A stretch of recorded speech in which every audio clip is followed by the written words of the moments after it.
कैलाश पर रहने वाले भूत भावन महादेव के आज हम आपको ज्यादा तो नहीं 12 श्रृंगार पर चर्चा करेंगे महाराज। ज्योतिर्लिंग कितने हैं? कितने हैं? राशियां कितनी होती हैं? आज हम भोले बाबा के 12 श्रृंगार बताते हैं आपको। नई बात होगी 12 श्रृंगार। पहला श्रृंगार मेरे बाबा का, पहला श्रृंगार बाबा का है गंगा। गंगा सिर पर विराजमान रहती है। गंगा का अर्थ होता महाराज शीतलता, शीतलता प्रदान करे। पहला श्रृंगार बाबा का गंगा है। गंगा को मस्तक पर रखते हैं। सिर पर ही क्यों रखते हैं? कंठ में रखें, बगल में रख लें, पीठ पर रख लें। सिर पर बाबा गंगा क्यों रखते हैं? बाबा सिर पर इसलिए गंगा रखते हैं कि जीवन में अगर आपको राम को पाना है तो गंगा जैसी पवित्रता रखो अपने सिर पर, तब आप राम को पा पाओगे। इसलिए मस्तक पर गंगा। दूसरा बाबा का श्रृंगार बड़ा अद्भुत। दूसरा श्रृंगार है चंद्रमा। उल्टा श्रृंगार बताएंगे हम आपको, गंगा से नीचे की तरफ चलेंगे। दूसरा श्रृंगार बाबा का चंद्रमा है। मस्तक पर भाल पर चंद्रमा। चंद्रमा का अर्थ दो होते हैं। एक अर्थ कांति का बढ़ाना, तेज का बढ़ाना। दूसरा मन का नियंत्रण। चंद्रमा मन का नियंत्रक देवता है। बाबा ने इसको मस्तक पर क्यों धारण किया? मानो मेरा महादेव कहना चाहता हो कि मेरा मन राम के अलावा किसी और में ना रमे, इसलिए मस्तक पर इतना नियंत्रण, मन पर इतना नियंत्रण रखो कि मन हमारा, चित्त हमारा, बुद्धि हमारी सिर्फ राम के चरणों में लगी रहे। इसलिए मस्तक पर भाल पर चंद्रमा रखा। ये बाबा का दूसरा श्रृंगार बना दो। तीसरा श्रृंगार त्रिशूल।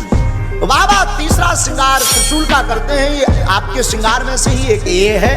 हाथ में बाबा त्रिशूल लेते हैं। त्रिशूल को लेकर के बाबा झूमते भी हैं। त्रिशूल में 3 आंख होती है, 3 खाम होते हैं त्रिशूल में। 3 ही क्यों होते हैं और किसके कारक हैं? त्रिशूल है सत, रज और तम। सतोगुण, तमोगुण और रजोगुण से परिपूर्ण, अथवा यूं मान के चलो इनसे परे, सतोगुण, रजोगुण, तमोगुण से परे। त्रिशूल जिसमें 3 आंखें होती हैं, ये क्यों है? बोले भैया त्रिशूल की ये जो 3 नोक होती ना, एक एक नोक एक एक ताप को मिटाती, दैहिक, दैविक और भौतिक। त्रिशूल इसमें 3 शिखा, इसमें 3 सूत्र होते हैं। तीनों का कारक है हमारा त्रिशूल। इसलिए मेरा बाबा त्रिशूल चलता है। ये तीसरा श्रृंगार। चौथा श्रृंगार सुनिए मेरे महादेव का साहब। त्रिपुंड की रेखाएं, त्रिपुंड में 3 रेखाएं होती हैं और हमारी कुमति कहती है, हम तो नालायक मूर्ख आदमी हैं, हमारी कुमति कहती है एक भूत बताती है, एक भविष्य बताती है, एक वर्तमान बताती है। इसलिए बाबा त्रिपुंड धारण करते हैं। इसलिए बाबा के भाल पर त्रिपुंड होता है। चौथा के बाद 5वां श्रृंगार सुनिए मेरे महादेव का। 5वां बाबा का जो श्रृंगार है स्वरूप में, वो है त्रिनेत्र। दोनों भौहों के मध्य में तीसरा नेत्र सबके अंदर है, पर शिव का नेत्र खुला है। मानो शिव संन्यास और संसार की उपस्थिति एक नेत्र से देखते हैं, इसलिए शिव का खुला हुआ नेत्र है। हम सिर्फ संसार देखते हैं, संन्यास की तरफ नहीं देखते, इसलिए हमारा नेत्र बंद है। ये बाबा का 5वां श्रृंगार हुआ। हाँ 5वां ही ना। चलो 6वां डमरू। बाबा डमरू लेकर के चलते हैं। डमरू काहे का प्रतीक है? डमरू है नाग। डमरू से 14 सूत्र निकले। आई और रणलिक, बाबा की डमरू से 14 सूत्र निकले और तंत्र की उपस्थिति भी डमरू से ही हुई। नाद का प्रतीक है डमरू। तो मैं निवेदन करूं विद्वानों को, आहत नाद नहीं, अनाहत नाद की प्रादुर्भाव भया है बाबा की डमरू से। 7वां सुनो। बाबा के श्रृंगार में अगर वाहन की चर्चा करें तो बाबा का वाहन है वृषभ। वृषभ यानी नंदी, बैल। वृषभ स्वरूप है धर्म का। नंदी को धर्म कहा गया और नंदी के धर्म के 4 रूप हैं, अर्थ, धर्म, काम, मोक्ष। और हमने एक जगह महाराज जी पढ़ा है, नंदी ने 4 शास्त्रों की रचना की है, अर्थशास्त्र, धर्मशास्त्र, काम शास्त्र और मोक्ष शास्त्र। नंदी ही क्यों स्वीकार किया बाबा ने? नंदी ही क्यों पकड़ा?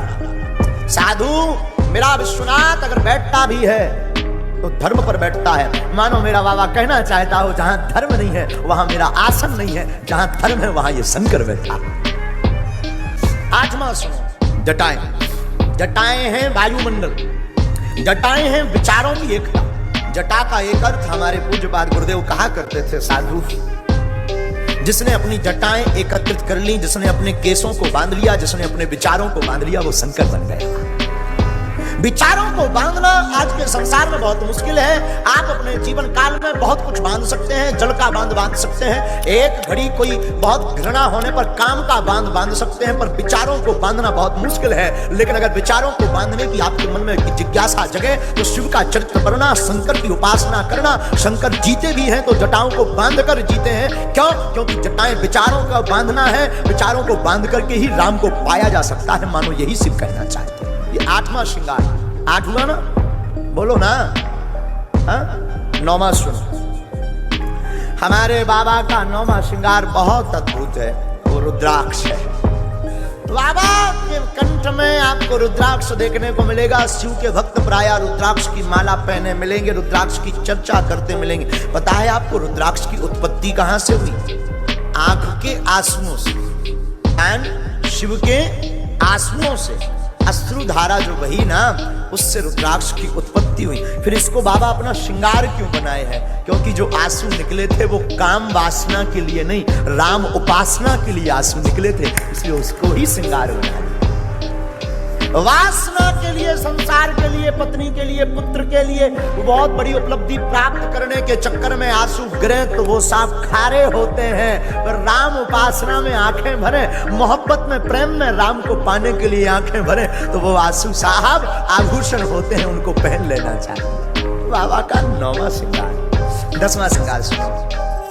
बाबा को थोड़ा नीचे आते हैं तो बाबा यज्ञोपवीत में नाग धारण करते हैं। 10वें श्रृंगार में नाग क्यों ही धारण करते हैं? यज्ञोपवीत पहन लेते, कोई जड़ लगा लेते, नाग का ही यज्ञोपवीत क्यों? भाल में, कंठ में ही नाग क्यों? आखिर आपके जीवन में नाग की क्या आवश्यकता? मानो शिव कहना चाहते हो, नाग का एक नाम है काल। लोग उसे काल कहते हैं, लोग उसे मृत्यु कहते हैं, लोग उसे बहुत खतरनाक कहते हैं।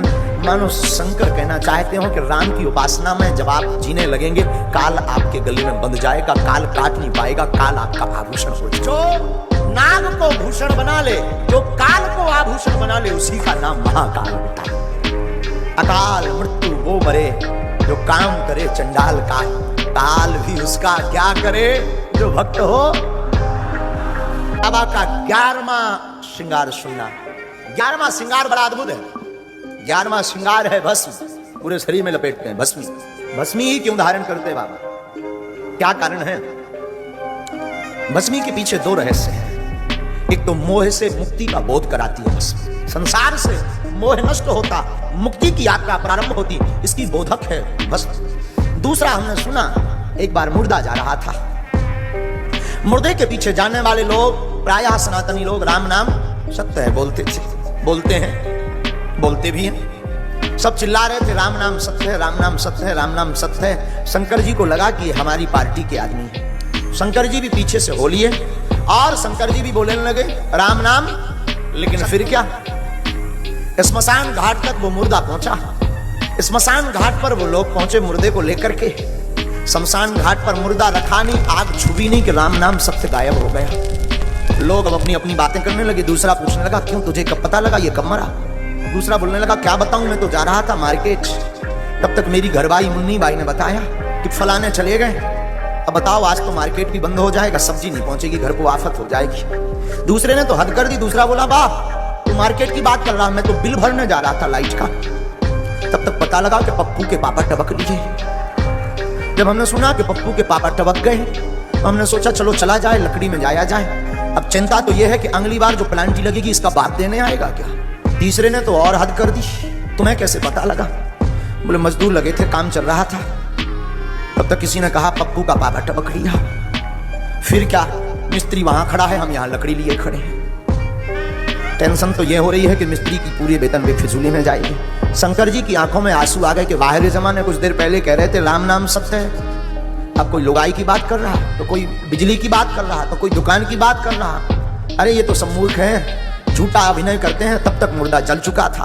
शंकर जी ने सोचा हमारी पार्टी के ये लोग नहीं है, ये तो धोखेबाज लोग हैं। हमारी पार्टी का तो वो आदमी है जिसके कारण कुछ क्षण इन्होंने भी राम नाम सत्य कहा। तब देखा तब तक वो जल चुका था। बोले कोई बात नहीं, तू जल गया तो क्या हुआ, तेरे कारण इन्होंने राम नाम का जप दिया। मैं अब तेरी भस्मी में लेट करके रहूंगा, तेरी भस्मी शरीर पर लगा करके रहूंगा। और फिर क्या, महादेव ने वो भस्मी शरीर में लगाई तो बाबा भस्मी भी धारण करते हैं जो राम नाम जपता है उसकी। हमने सुना एक बार हमारा मंगीलाल, चंगीलाल का बेटा, बनारस में दुकान खोले हुए था। हमारे मंगीलाल दुकान पर बैठे थे, दुकान उसके पास पूजा पाठ की थी। एक अंग्रेज आया, अंग्रेज ने कहा हमें भस्म चाहिए।